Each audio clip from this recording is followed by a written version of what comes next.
Mon sous-thème dans ce grand thème, l'amour, une puissance négligée, mon sous-thème c'est « Dans le calcul du diable contre toi, il a oublié une chose que Dieu t'aime beaucoup. » Dis ça à ton voisin, dans le calcul du diable contre toi, il a oublié une chose que Dieu t'aime beaucoup.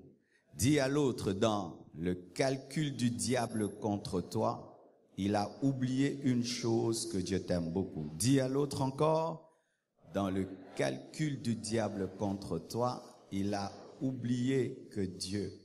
Maintenant, tu vas dire sur toi-même, dans le calcul du diable contre moi, il a oublié une chose que Dieu m'aime. Oh, acclamons le Seigneur. Gloire au Seigneur. Nous sommes debout afin de lire et d'honorer les Écritures. Nous sommes dans le psaume 37, verset 12 jusqu'au verset 15. Psaume 37, 12 à 15.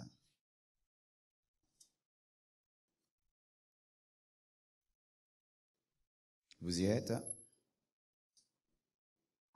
1, 2, 3. Le méchant forme des projets contre le juste et il grince des dents contre lui. Le Seigneur se rit du méchant car il voit que son jour arrive. Les méchants tirent le glaive, ils bandent leur arc pour faire tomber le malheureux et l'indigent, pour égorger ceux dont la voie est droite. Leurs glaives entrent dans leur propre cœur et leurs arcs se brisent. Oh, acclamons cette parole.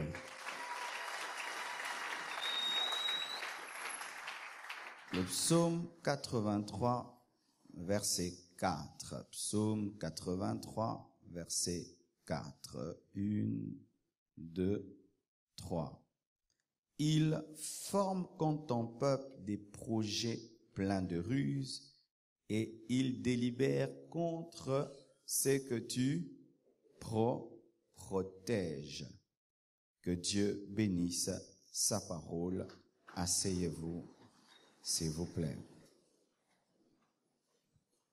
Dans le calcul du diable contre toi, il a oublié que Dieu t'aime beaucoup. Le méchant, c'est l'homme, mais le plus grand méchant qui forme des projets contre nous, c'est le diable. Car lorsque même un homme mauvais fait des projets contre toi, derrière lui, il y a qui? Il y a le diable, le méchant des méchants. C'est pourquoi, dans la parole de Dieu, le diable s'est caché dans beaucoup de personnes. Il s'est caché en Pilate, il s'est caché dans Hérode, il s'est caché dans Goliath, il s'est caché dans Aman, il s'est caché dans plusieurs rois, car il est le méchant des méchants. Cette parole, c'est vrai, parle de l'homme méchant, mais lorsque je lis cette parole, je vois un esprit méchant derrière la méchanceté. Et la méchanceté forme des projets contre les justes, contre l'homme que Dieu aime par grâce, car nous sommes justifiés par grâce. Alléluia. Ils grincent des dents parce qu'ils sont en colère contre l'homme qui est aimé par Dieu. Mais alors que eux grincent les dents, la parole de Dieu nous dit, Dieu rit. Pendant que les méchants grincent les dents, Dieu rit. Alléluia. Pendant que les méchants grincent les dents, Dieu rit. Pendant que Satan grince les dents contre toi, Dieu rit de lui. Alléluia. Pourquoi? Parce qu'il voit que son jour arrive. Quel jour? Le jour de son jugement. Alléluia. Pendant que eux voient qu'ils vont réaliser leur projet, Dieu voit comment il va les juger. Et la Bible dit que les méchants tirent le glaive, c'est-à-dire qu'ils ne s'arrêtent pas qu'au projet. Il arrive même à l'exécuter. Il tire le glaive, il fait sortir l'épée de son fourreau. Il bande l'arc, c'est-à-dire qu'il arme l'arc, il est prêt à tirer pour faire tomber le malheureux, pour faire tomber l'indigent. Et nous savons que Dieu est le Dieu des malheureux. Il est le Dieu des indigents. Il est le Dieu qui aime le malheureux. Pour le faire tomber, voilà le projet. Pour anéantir sa vie, pour l'égorger, dit la parole de Dieu. Et nous connaissons qui vient pour égorger, qui vient voler, qui vient détruire. C'est Satan pour égorger. Ceux dont la voie est droite. Lorsque tu marches dans la sainteté, lorsque tu marches dans la crainte de Dieu, lorsque tu vis dans l'amour de Dieu, le diable cherche à t'égorger. Il cherche à te tuer, t'anéantir. Alléluia. Et la Bible dit, leur glaive entre dans leur propre cœur pendant qu'il sort l'épée, afin de tuer. Cette épée se retourne contre les méchants. Alléluia. Leurs glaives entrent dans leur propre cœur et leurs arcs se brisent. Pourquoi? Parce que Dieu t'aime beaucoup. Oh, dis Dieu m'aime beaucoup. Alléluia. Bien-aimés frères et sœurs, pour ceux qui sont en mathématiques, lorsque tu dis X égale A plus B et que sur base de cela, tu fais toute ton équation, toute ta mathématique, tout sur base de X égale A plus B. Mais si à la fin du calcul, on vient te dire, tu avais oublié, il n'y avait pas que X égale à A plus B, il y avait aussi A plus B moins 1. Une fois seulement que le moins 1 entre dans le calcul, automatiquement, la réponse est fausse. Pourquoi? Parce que tu as tout pris en compte, sauf une toute petite chose qui change toute l'équation. Et dans le calcul du diable contre toi, il a mis tout en place, tout en compte, le A et le B. Il a tout placé. Que tu as commis le péché, que tes parents ont commis le péché, que tu es sorti d'Adam, que tu es ceci. Mais il y a une toute petite chose qu'il a oubliée. Lorsqu'il faisait le calcul, il a oublié une seule et une toute petite chose qui était petite pour lui. Que Dieu t'aime beaucoup. C'est pourquoi, en fin de compte, lorsqu'il dit maintenant que X égale à 80, Dieu vient lui dire ce n'est pas 80. Parce que depuis que tu as commencé le calcul, tu avais omis le moins 1. Ce n'est pas 80, c'est 100. Et il lui donne 0 sur 10. Dans l'examen de ta vie, le diable échouera toujours. Je dis dans l'examen de ta vie, le diable échouera toujours parce que il ne prend jamais en compte l'amour de Dieu. Même s'il fait l'effort, il ne voit jamais le moins 1. Je dis, même s'il fait l'effort, il ne voit jamais le moins 1. Même s'il passe par le repêchage, il échoue toujours et il échouera toujours. Pourquoi? Dans toutes les équations et les calculs qu'il fait contre toi, il oublie toujours une chose, que Dieu t'aime. Pas seulement t'aimer, Dieu t'aime beaucoup. Alléluia.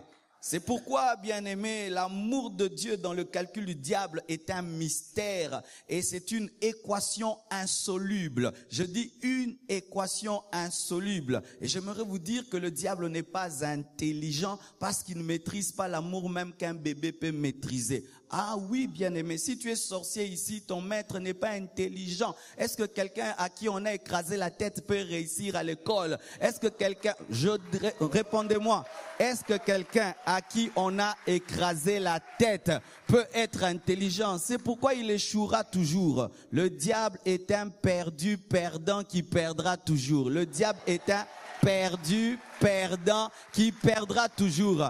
Il a perdu dans le passé, il perd dans le présent et il perdra encore dans le futur. Mais ce qui m'étonne, il va toujours à l'école. Alléluia.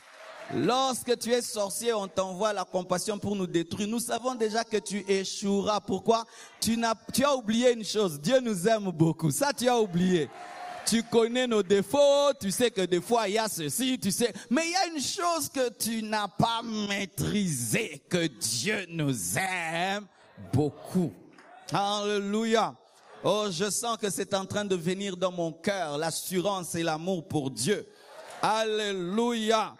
L'amour de Dieu est une puissance qui fausse les calculs du diable. L'amour de Dieu est une puissance qui dérange les calculs du diable. Bien-aimés frères et sœurs, lorsque Dieu veut déranger seulement le calcul du diable contre toi, il met seulement l'amour. Vous savez pourquoi? Lorsque le diable a péché et que Dieu l'a maudit et l'a rejeté, il a cru qu'il avait maîtrisé le fonctionnement de Dieu. Il avait cru qu'il avait maîtrisé la théologie de Dieu, que Dieu, quand tu pèches, il te jette. Quand tu pèches, il te jette. Il m'a jeté, il a jeté les autres anges qui sont devenus des démons. Donc aussi, si je fais pécher l'homme, Dieu le jettera. Mais il se rend compte que lui, lorsqu'il a péché, aucune réunion n'a été faite au sujet de lui. Mais lorsque l'homme a péché, le Père, le Fils et le Saint-Esprit se sont assis pour dire: que ferons-nous enfin de sauver l'homme? Et Jésus s'est présenté comme étant l'agneau de Dieu immolé avant le péché de l'homme.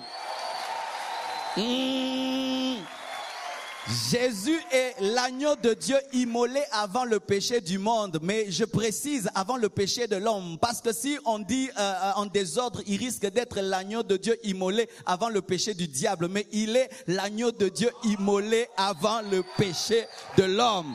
C'est pourquoi lorsque le diable planifie et il calcule, il dit: je vais détruire l'humanité. Oh, comme l'homme a péché, c'est fini, célébrons, Dieu l'a abandonné. Mais pendant que Dieu est en train de maudire la femme, il lui dit quoi? Tu engendreras avec douleur, mais ta postérité écrasera la tête de celui qui t'a fait pécher. Alléluia. Mais le diable, pendant qu'on le maudissait. Mais Dieu, quand il maudit la femme, il annonce aussi une prophétie sur le salut de l'humanité. Ça, le diable ne l'avait pas prévu. Je dis ça, le diable ne l'avait pas prévu, que Dieu, lorsqu'il maudira, il allait bénir, afin que celui qui viendra puisse enlever la malédiction. Car la femme a amené le péché et elle a amené le salut, mais le salut a avalé le péché, donc Dieu a tout enlevé. Alléluia. Et on dit souvent, pourquoi est-ce qu'il y a la rédemption de l'homme, mais il n'y a pas la rédemption des anges? Il y a la rédemption de l'homme parce que l'homme a été tenté par quelqu'un d'autre, mais qui a tenté Satan? Donne-moi un amen. Le diable a engendré lui-même le péché, mais l'homme, le péché venu de l'extérieur. Comme Dieu est juste, il a prévu aussi une aide extérieure. Comme Dieu est juste, il a prévu aussi une aide extérieure. Comme toi tu as créé, sauve-toi toi-même. Mais lui, comme tu l'as fait tomber, enfin qu'il te ressemble, je viendrai le sauver. C'est pourquoi il a dit, la postérité de la femme écrasera ta tête. Et depuis ce jour-là, le diable a commencé des calculs. Il a dit, la postérité de la femme m'écrasera la tête. Et comme il a un problème, il ne change jamais de méthode. Le diable tente toujours de la même manière. Il a un problème, il ne sait pas créer parce qu'il n'est pas créateur, c'est un imitateur. Il ne sait pas créer. C'est pourquoi il fait toujours la même chose. Alors il dit, c'est bon, la postérité de la femme. Écoutez, dans sa tête de diable écrasé, la postérité, c'est-à-dire les enfants qui sortiront de la femme vont m'écraser la tête. Donc si seulement je commence à écraser les enfants de la femme, ma tête ne sera pas écrasée. Ainsi, le jour que Ève attrape une grossesse, il vient aussi là, afin de regarder qui écrasera ma tête. Il regarde Abel, il regarde Caïn. Il regarde Caïn, il regarde Abel. Et il commence à planifier. Et lorsqu'il voit qu'Abel commence à prier, Dieu l'exauce, il dit, c'est celui-ci qui va m'écraser la tête. J'entrerai en Caïn. Je vous ai dit qu'il entre dans les méchants. Il entre en Caïn et il pousse Caïn à tuer Abel. Et quand Abel meurt, lui dit, tout est accompli. Mais il oublie que Ève n'est pas devenue stérile. Il oublie que Ève n'est pas devenue stérile. Ce n'est pas parce que tu tues Abel que tu as rendu Ève stérile. Ça, dans le calcul du diable, il ne savait pas que malgré que Ève était maudite, il y avait une promesse de bénédiction. Et Dieu maintenant donne Seth. Et Dieu entre en Seth. Il dit, ah là là là là, c'était Seth. Il attaque la descendance de Seth. Et ainsi, il amène le péché dans le monde. Il amène le péché. Il dit, je vais embrayer cette descendance et nous verrons par où Dieu passera. Parce que moi, je connais Dieu. Dieu ne passe que par des choses saintes. Et alors qu'il amène la confusion dans ce monde, il oublie une chose, que tu peux tout couper, mais il y a toujours les racines. Et Dieu recherche un homme appelé Noé. Noé, il prend cet homme, il le met à part, alors que tout le monde est pourri, l'amour de Dieu est sur lui. Alors que tout le monde entre dans la confusion, l'amour de Dieu est sur toi. Dans ce pays, le diable a oublié que Dieu t'aime beaucoup et tu seras une différence. Alléluia. Alors, il voit Noé construire l'arche et il entre dans l'arche avec toute sa famille. Le diable a dit, encore j'ai raté. Il dit, mais je le poursuivrai. Il le poursuit dans l'arche, mais dans l'arche, Noé est concentré. Et quand il sort de l'arche, il lui donne une idée. Fais une fête. Dieu t'a libéré. Il le pousse à prendre l'alcool et il commence à s'enivrer. Et là, il est content. Noé s'enivre. C'est fini pour lui. Et comme il a remarqué que Dieu passe par les cadets, il a vu que, alléluia, Abel était le choix de Dieu, Seth le choix de Dieu. Il dit, je vais pousser les cadets à aller vers le Père, afin que son Père le maudisse, parce qu'il a cru que Dieu était un Dieu monosystème. Il pousse le cadet Cham à aller auprès de papa. Papa le maudit et il maudit sa descendance. Il dit c'est fini. Mais cette fois-ci, Dieu n'était pas dans le cadet. Il était dans Sem. Il était dans Sem. Et Sem maintenant engendre Abraham. Et lorsque Abraham est choisi, il dit on verra comment tu vas accoucher. Ta femme sera stérile. Mais il a oublié que la fécondité n'est pas dans la matrice.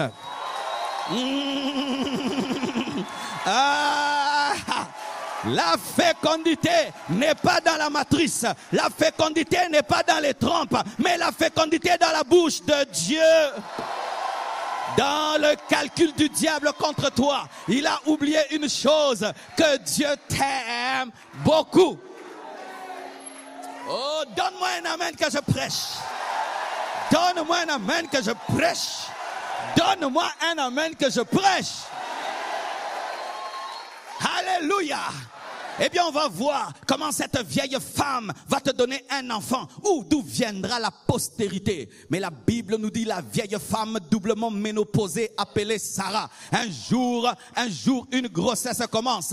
Une grossesse commence et elle enfante Isaac. Mais comme il avait déjà poussé Abraham à aller vers Agar, il entre maintenant en Ismaël. Enfin qu'Ismaël puisse commencer à déranger Isaac. Et Dieu entre aussi en Sarah pour dire chasse l'enfant et sa mère. Alléluia. Mais lorsque Isaac aussi a une femme, il attaque encore. Elle est aussi stérile. On verra par où ça passera. Et Dieu maintenant, afin de le confondre, il ne donne pas un enfant, il donne deux enfants. Il donne des jumeaux. Alléluia. Il donne des jumeaux. Il donne Ésaü et il donne Jacob. Il donne Ésaü et il donne Jacob. Mais Jacob le choisit, porte un nom bizarre, mensonge. Maintenant, il fait porter un nom bizarre à l'appelé de Dieu. Il s'appelle voleur. Il s'appelle surplanteur. Et il pense que Dieu agit par les noms alors que Dieu agit par la destinée. C'est ainsi que vous voyez des parents qui donnent des petits dans leurs enfants petits. Même si ton père t'appelle petit, Dieu ne dit pas que tu es petit. Oui, même si ton père t'appelle petit, Dieu ne dit pas que tu es petit. Et Dieu, on va voir. Ésaü, c'est un profane, Jacob, un mauvais nom. Maintenant, tu vas passer par où Dieu? Ici, il y a un mauvais nom. Ici, il y a une mauvaise vie. Où vas-tu passer? Mais il ne sait pas qu'il est celui qui appelle Jacob dans le secret, afin de le briser, afin de transformer Jacob en Israël. Et Dieu maintenant transforme Jacob et Jacob devient Israël. Et quand il devient Israël, il a un problème, il est déjà polygame. Il a 2 femmes et il a épousé même les servantes. Il dit, dans cette confusion, par où Dieu tu passeras, tu es le Dieu d'ordre, tu es le Dieu d'ordre. Dans cette famille polygamique, tu passeras par où? Dieu prend ses serviteurs même parmi les polygames et les enfants des polygames. Tu peux être un polygame, Dieu t'amène à la repentance et tu abandonnes toutes tes anciennes femmes, tu gardes une femme et tu peux sortir d'une famille polygamique et Dieu te choisit. Et lorsque maintenant Dieu commence à faire le choix, il choisit qui? Il choisit Joseph. Et le diable peut voir, Jacob aime Joseph. Il fait porter une tunique multicolore. Et comme cet enfant était indiscret, il commence à raconter ses rêves. Il dit, c'est lui. Je connais Dieu. Ça doit être cet enfant. Je ferai maintenant qu'on puisse le vendre, qu'on puisse le tuer. On va tuer Joseph. Mais lorsqu'on veut tuer Joseph, il y a son grand frère qui dit, ne le tuez pas, jetez-le seulement dans la fosse. Mais lorsqu'on le jette dans la fosse, on l'achète. Le jeté sera acheté. Et lorsqu'il est acheté, il devient prisonnier. Mais lorsqu'il est prisonnier, en soi, il n'est pas prisonnier, il est formé. Car avant de gérer l'Égypte, tu dois gérer la maison de Potiphar. Dans le calcul du diable contre toi, il a oublié une chose, que Dieu t'aime beaucoup. Et lorsque Joseph travaille et qu'il donne l'interprétation du songe, de l'échanson, et il pense que l'école est finie, alors que l'école venait que d'arriver au milieu. Mais un jour, Dieu permet au pharaon d'avoir un songe qu'il ne comprend pas. Il lui donne un kit incomplet et le reste, il le donne à Joseph, afin qu'il cherche Joseph. Comme on te donne le téléphone, on me donne le chargeur. Que tu le veuilles ou pas, tu me chercheras. Que tu le veuilles ou pas, tu me cherchera. Et un jour, Joseph se tient devant le pharaon. Il lui explique toutes choses. Et le diable dit encore, j'ai échoué. Mais nous verrons par où il passera. On va lui donner une femme égyptienne et il aura des enfants mélangés.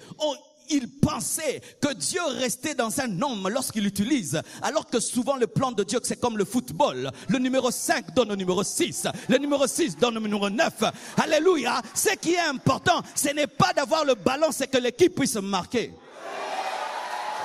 Et lorsque Joseph a le ballon, Joseph meurt, mais qu'est-ce qu'il fait? Il fait que Lévi et Judas puissent déjà être protégés de la famine. Maintenant, le ballon se retrouve entre Judas et Lévi. Et le diable dit, c'est qui maintenant? Car lorsque Jacob prophétise sur ses enfants, il dit précisément que Judas va engendrer les rois et Lévi va engendrer les sacrificateurs. Maintenant, gloire à Dieu. Il ne dépose pas la royauté et la sacrificature dans une tribu. Il disperse cela. Mais le diable maintenant dit,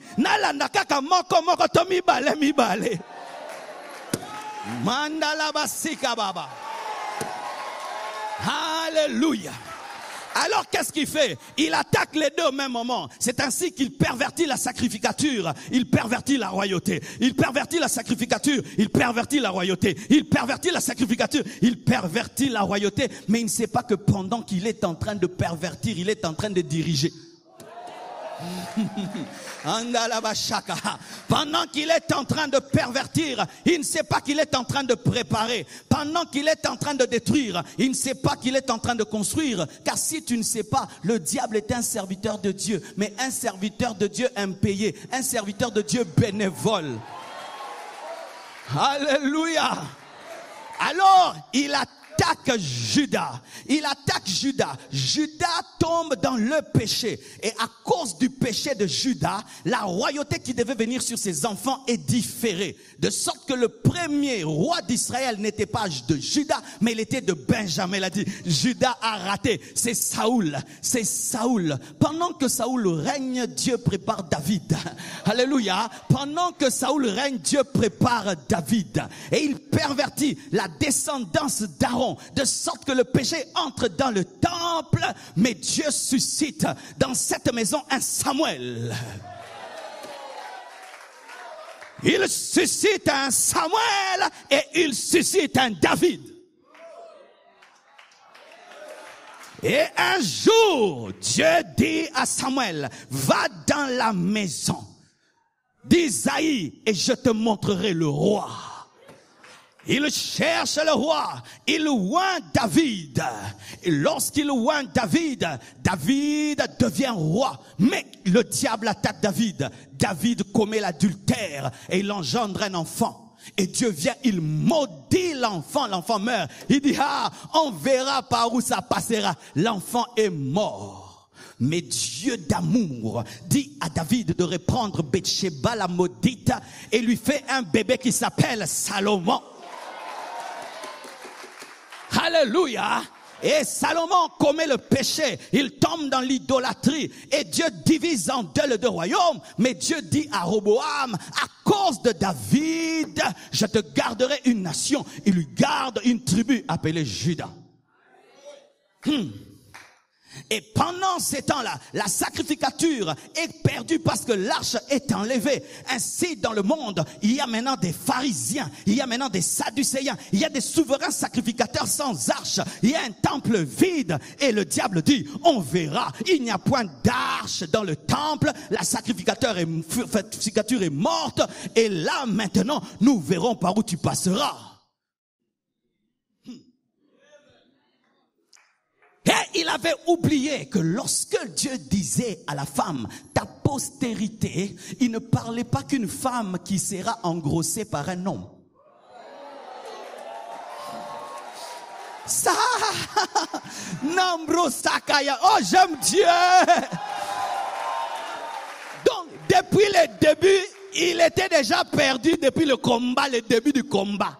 Lui combattait les enfants qui naissent d'hommes et femmes. Alors que la postérité de la femme dont parlait la Bible n'était pas la postérité de l'homme et de la femme. C'était la postérité de Dieu et la femme. C'était la postérité de Dieu et de la femme. Alléluia. Mais la postérité de Dieu de la femme n'était pas de la tribu de Juda. La femme était de la tribu de Lévi. Mais il dit, c'est bon, il est de la tribu de Lévi, il est né, mais il ne peut pas être roi. Maintenant, il pousse Joseph.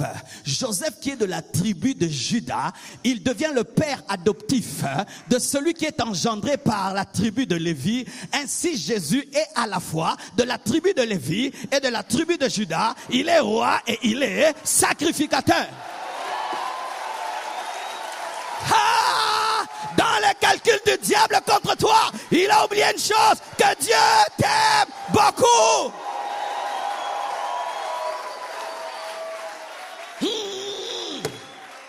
Et il dit maintenant, démons, tous les démons, venez.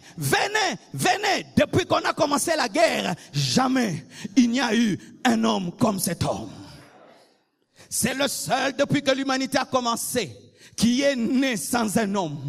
Ça doit être lui. Allez lire dans les Écritures. Et les démons vont dans les Écritures. Ils trouvent la prophétie sur Jésus qu'une vierge enfantera. Il dit, ah là, c'est lui. Il est venu lui-même en personne. Il est venu lui-même en personne. Babaribo. Ainsi, il reçoit l'explication de la prophétie de Genèse. En soi, Dieu lui disait, je deviendrai la postérité de la femme pour t'écraser la tête. C'était ça la parole cachée. Moi-même je reviendrai, j'entrerai dans la femme que tu as fait pécher et moi-même je te punirai. Tu pensais que je parlais des hommes, je parlais de moi, je deviendrai homme. C'est ainsi que lorsque les démons voyaient Jésus, ils disaient c'est lui. C'est lui qui? C'est lui qui nous a chassés du ciel, c'est lui. Non, lui c'est le fils de Marie. Non, ce n'est pas le fils de Marie, c'est lui. Non, c'est le fils de charpentier.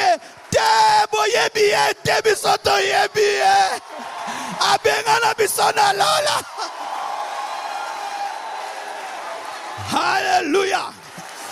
C'est pourquoi quand Jésus est arrivé en Gadara, ils sont venus faire quoi? Se prosterner. Pourquoi? Ils savaient que ce n'est pas un prophète. Ils savaient que c'est lui.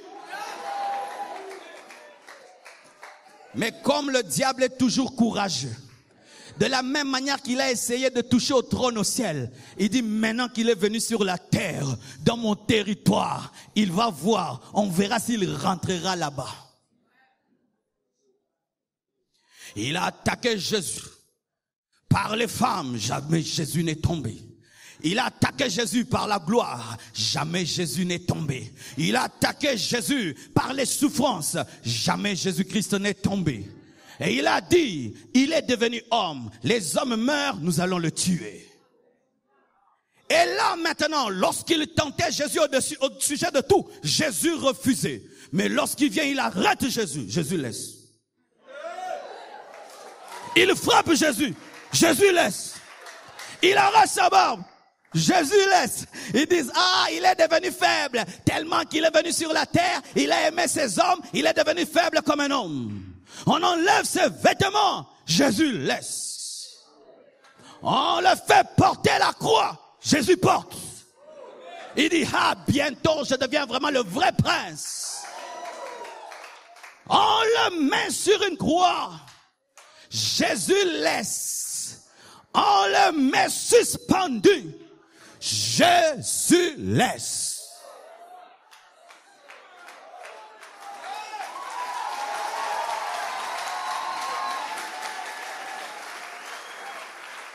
C'est qui ne savaient pas que lorsque Dieu disait la postérité de la femme t'écrasera la tête, Dieu n'avait pas précisé où et comment. Lui pensait que Dieu viendra le vaincre dans la force. Lui s'attendait à un combat de force, alors que Dieu est venu dans la faiblesse. Comme lui ne connaît pas la faiblesse, il ne connaît pas l'amour. J'ai dit, il ne connaît pas l'amour, il ne pouvait pas voir les stratégies de l'amour. Parce que le diable ne peut pas mourir pour un démon, il ne peut pas mourir pour un sorcier, et il ne peut pas comprendre que Dieu puisse mourir pour toi. Hey, Yabashanda. Mais la Bible dit que Jésus nous sauvera en prenant notre place. Mais le diable a déjà lu ce verset. Pourquoi il n'a jamais compris? Parce qu'il ne comprend pas l'amour. Même s'il lit, il ne comprend pas. C'est un examen en chinois. Ta vie est un examen en chinois. Je dis, ta vie c'est un examen en chinois. En chinois. Même s'il lit, il comprend rien. Parce que moi, si j'étais le diable, je n'allais pas crucifier Jésus parce que je vais accomplir la prophétie. Mais Jésus avait dit à Pierre, arrière de moi Satan, tes pensées sont des hommes. Mais il était là aussi pour savoir que Jésus veut vraiment mourir. Pourquoi il peut vouloir mourir? Il faut la payer ça, Koufa. Mais non. Il entre dans Pilate, il entre dans les Romains, il entre dans le Sanhédrin, il entre dans le peuple, crucifiez-le, crucifiez-le. Et lorsque Jésus va à la croix, et qu'il a mis là, il sent autre chose qui arrive. Il commence à se charger de nos péchés. Il commence à se charger de nos malédictions. Il commence à se charger de nos maladies. Il commence à dépouiller les autorités et les dominations.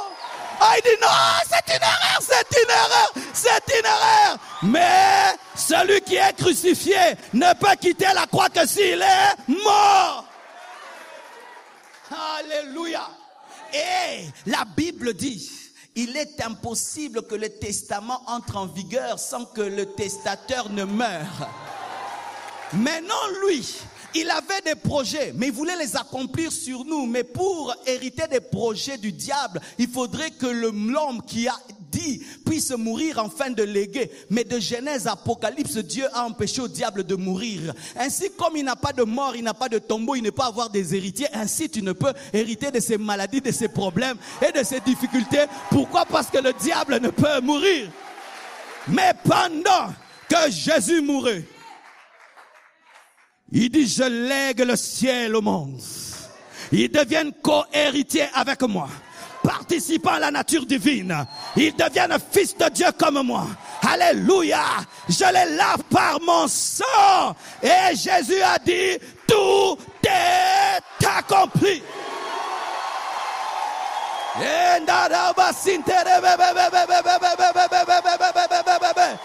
Tout est accompli. Il a écrasé la tête du diable. À la croix, il a écrasé. Il a écrasé. Il a écrasé.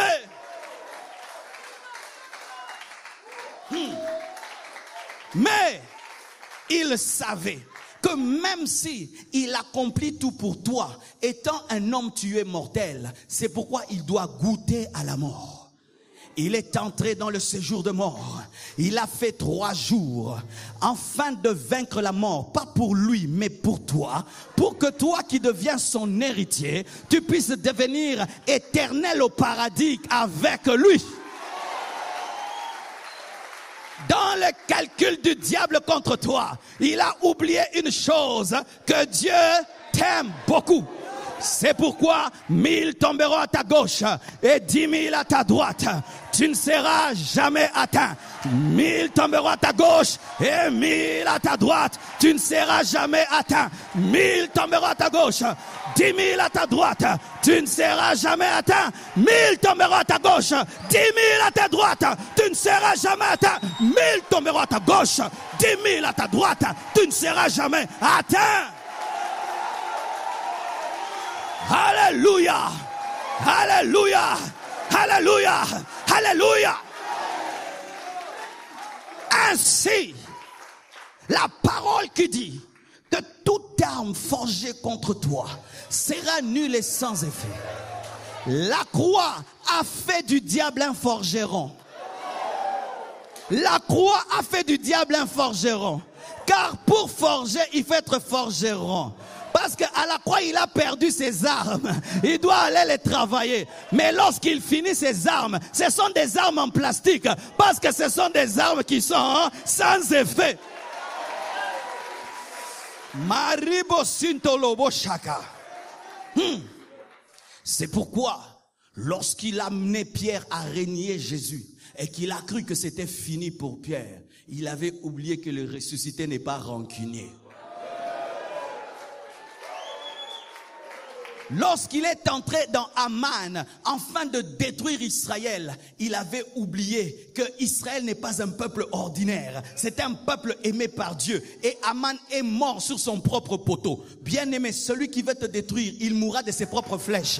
Celui qui veut te détruire mourra de ses propres flèches. C'est ce que la parole a dit. C'est ce que la parole a dit. Leurs propres épées entreront dans leur chair.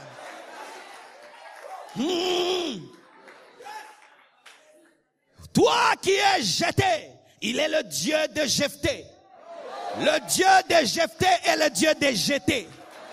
Jephthé était fils de prostituée, jeté par ses frères, comme toi jeté par les hommes. Mais là où on le jette, c'est là où il trouve le Dieu qu'il aime. Dans les calculs du diable contre toi, il a oublié une chose, que lorsqu'il te jettera, il permettra à Dieu de t'attraper. Lorsqu'il te jettera, il permettra à Dieu de t'attraper. Lorsqu'il t'amènera à pécher, il oublie une chose, que Dieu est capable de te pardonner. Lorsqu'il t'affaiblit, il oublie que Dieu devient ton Dieu parce qu'il est le Dieu des faibles. Lorsqu'il t'amène à tomber malade, il oublie que dans ses meurtrissures, tu as déjà été guéri. Lorsqu'il te maudit, il oublie que Jésus s'est fait malédiction, afin qu'en toi soit manifestée la bénédiction divine. Dans le calcul du diable contre toi, dans le calcul des sorciers contre toi, ils ont oublié que Dieu peut te pardonner, il peut te restaurer, il peut te restituer, il peut te restaurer, il peut te délivrer. Ça, ils n'ont jamais prévu. Pourquoi?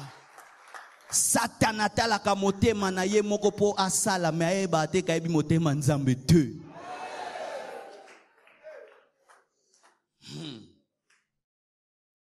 Frère, je sais que tu es conscient de beaucoup de choses, mais souvent nous sommes inconscients de l'amour de Dieu.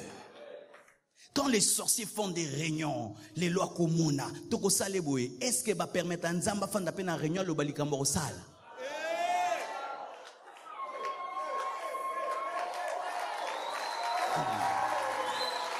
Lorsque les sorciers viennent te dire, nous avons fait ça, pose seulement une question. Dans votre réunion, papa était là?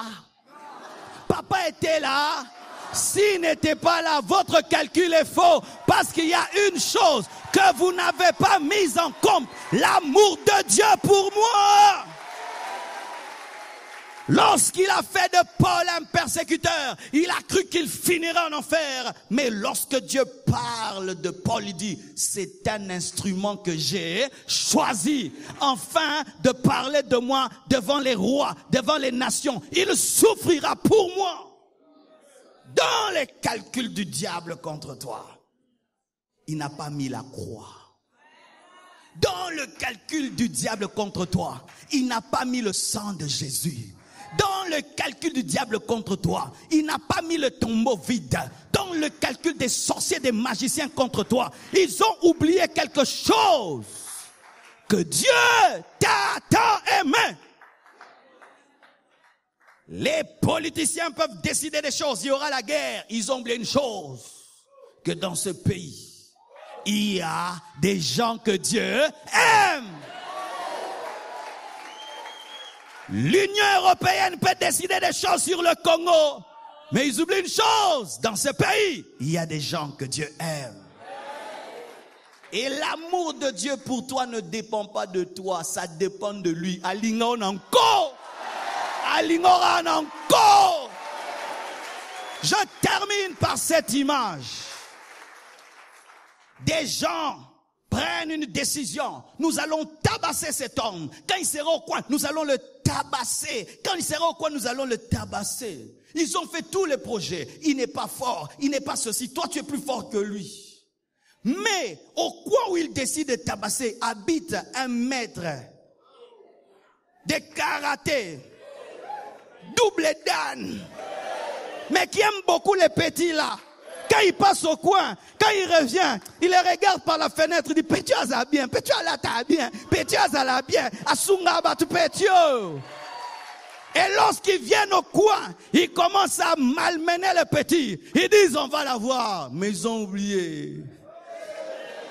Celui qui habite le coin du quartier qui regarde et qui va descendre les tabasser. J'aimerais te dire que dans ta vie, tu as plus qu'un maître. Tu as plus qu'un maître. Tu as le Dieu créateur. Tu as le sauveur du monde. Tu as le sauveur de l'humanité. Et rien ne peut t'arriver sans que Dieu ne le permette. Je termine mon message et je te dis à 10 personnes dont le calcul du diable contre toi, il a oublié une chose, que Dieu t'aime. Que Dieu t'aime. Que Dieu t'aime. Que Dieu t'aime. Que Dieu t'aime. Que Dieu t'aime. Bolingonayo. Que Dieu t'aime. Que Dieu t'aime. Les sorciers ont oublié quoi? Les magiciens ont oublié quoi?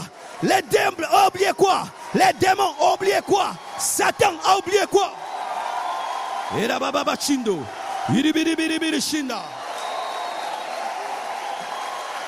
Ils ont oublié quoi? Ils ont oublié quoi? Ils ont oublié quoi? Ils ont oublié que Dieu m'aime beaucoup. Wukababa. Zundalaba shindele bebebebe. Erebebebe shindele bebebebe. Babosani kenzamba lingakayo. Babosani kenzamba lingakayo. Babosani kenzamba ponayo. Babosani kenzamba ponayo. Wanande babosani. Oh, prions le Seigneur. Oh, merci Seigneur.